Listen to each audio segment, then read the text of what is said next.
Okay, so what we're going to do today, going to explain you how you can get started with Raspberry Pi as a beginner. Raspberry Pi PICO, by the way, not Raspberry Pi 4. So when you buy this off Amazon, it's a comparatively cheaper version of Raspberry Pi, because Raspberry Pi 4 is a pure Raspberry Pi microprocessor which has the processor on it. But this one is a small chip that you can see there's no processor in the way that you don't have you can't install an operating system on it, right?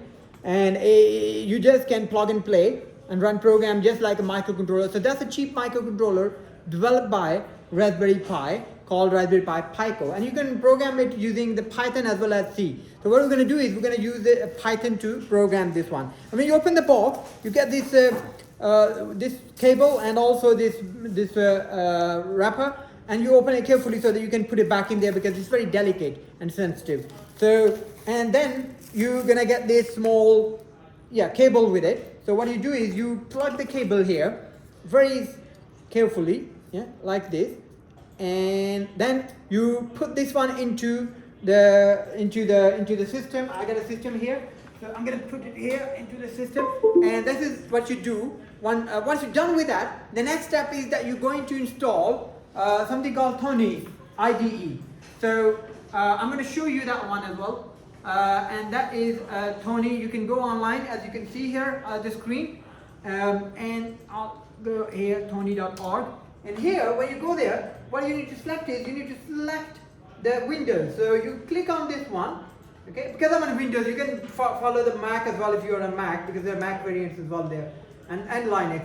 So when you see here, it's being downloaded. Once it's downloaded, you double click this one. Okay, you double click this one, and it'll ask you to install it. So obviously it's a simple wizard that you follow, and step by step is install it. Yes, I accept it. And next thing I want to do is I want to create a fine by me, and yes, okay. And before you know it, it's done. It's installed, right? So it's a very quick exercise for you to sort of like go through and do the installation process. So I'll wait while it's being installed, and I'll do something else while it's being installed, because there's always something else to do. Okay, it's done. It's quick, right? So here we go. Next thing is that when you click on Windows here, you can see Tony on top of here, like this. So it's gonna load. It's gonna take a while first time. Because I already had Tony on my system, so I have written small programs, so that's why you see there. Otherwise, you will not see this one. So I'm gonna pretend that's not there, right? So let's make it what you will get. You will not even see this one. So I'm gonna show you what exactly you're gonna see when you load this. You'll see this one. Nothing. Blank. The first thing you wanna do is you wanna go click on the view files like this, so that you can see your computer files there. These are your computer files, right? And then you want to also do is go on to configuration here, right, configuration. So you click on the configuration, and here you select, because my selection is already, because I was working on this system on the PICO, so you need to select here MicroPython, Raspberry Pi PICO, and then you want to install and update, because that's another important step for you, so that when you plug this thing in, right, this thing in, your system can pick up your Raspberry Pi, and that's why you need to install the or update MicroPython plugin here.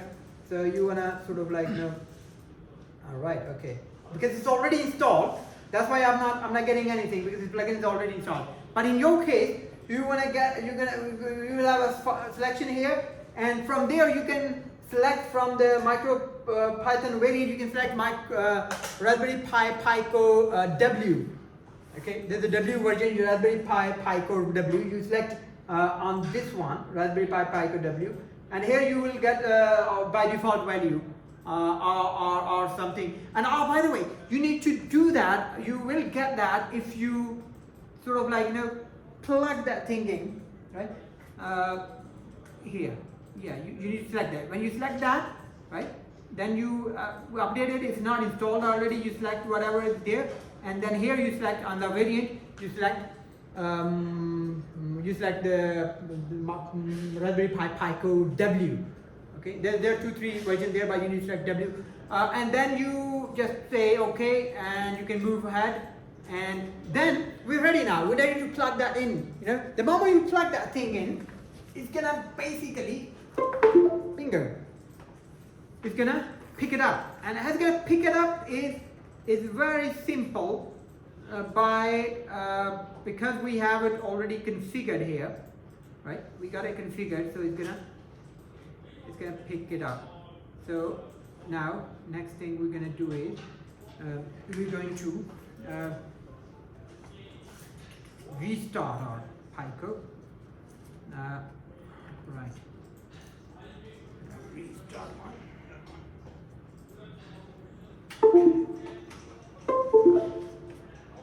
Normally that's not how it works in the YouTube videos. It's quite smooth. But sometimes, you know, you get in troubleshooting a little bit. It's part of the learning. So I'm gonna restart this one. Right, I'm gonna stop this. Stop this here. There you go. Sorry, you're gonna stop this because it's running. I didn't realize. So here you will see this Raspberry Pi PICO, right? Now, next thing you want to do is you want to write a small program, and once you have done all those steps that I showed you, you will see the Raspberry Pi PICO here, this one, right? And I think I rather make use of this thing because it's quite smart, isn't it? So this thing you will see once you have configured what? You have configured this one, right? And here, this one, and you need to select this one. Okay, and the rest you leave it until you install as well for the first time, right? And these are the things that you need to do. So I'm gonna remove that. It's just to give you a little help there. And once you have all this, you plug that in, you will see this, right? And then we're gonna write our first program to basically there's a small light on Raspberry Pi. Can I borrow your Raspberry Pi? Yeah, here. This is okay. Here is a small light on Raspberry Pi. When you plug it in, you will see it as a dead. It will not be blinking, right? But you want to make it blink through the code. So this is what I'm going to do. We're going to write a small code, and when you do a new file, you will see it here like this. And there are two things that you will see. I want to we don't need to see the plotter at the moment. Yeah? You will have this here. You can directly write any command for your Raspberry Pi, you know, like this. But we will not do that. We don't want to use this portion. We want to directly write our program there. So first thing we want to do is we want to from machine, okay, machine. We want to import because we're going to work with the pin. We want to import pin, okay, because the LED. There are a lot of pins on this one. So your light that we're going to access is on pin 25. So we want to use that function. We want to first from the first one import pin from the machine class. And another thing we want to do is we want to create a LED variable like this, and we're going to say LED is equal to we want to say pin. Yeah, dot.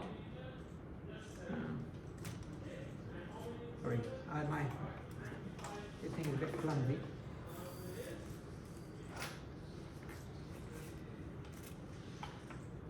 Yeah, I've written this program for you already. So you have to write this machine.import from time import. This one I'll explain to you in a minute, but we can remove this one for the time being. You see pin, and then you pass 25 and pin that out. Okay, 25 is the pin where the LED light is. Okay, that's the number by default. And then you're gonna put this parameter pin that out, and then you're gonna write a small true. While true is your loop. Remember I told you about the while loop. The while loop keeps doing stuff until something is true. So this is indefinite loop. And next thing we're gonna do is LED.toggle. Okay. And because we're going to use, what this will do is, it will turn your light on LED. But what will happen is, this code, if we run it, it will turn the light on, but it will toggle in, it will blink in, blink off, blink in, blink out, but it will do so quickly that you will not even notice. That's why you need to put a small sleep code there, from time import sleep. And then what you want to do is you want to sort of like, you know, have sleep code there, and then you're going to put the sleep to 1.0. We started with 1.0 sleep, which means while the loop is running, this toggle is going to turn it on and then go to sleep and then off and go to sleep, turn it off. So you see a little like on and off, on and off, on and off. So if we run, and how do we run this? We just save this one, okay, same code. And in your one, it will come here. When you do it for the first time, it will come here like this, right? Like this. This code will come here like this. And then you just save it. You press the save button and it'll ask you this. It comes to there. So you get two choices here, right?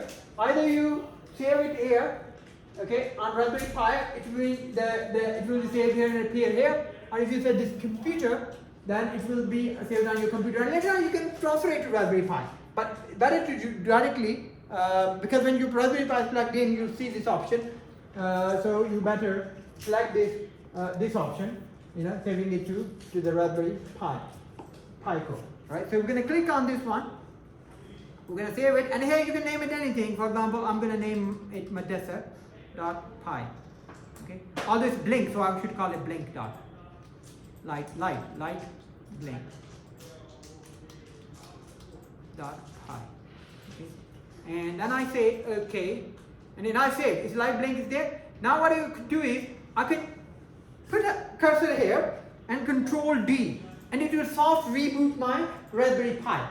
So when it now, because what happens is the code I've written is already burned onto my Raspberry Pi.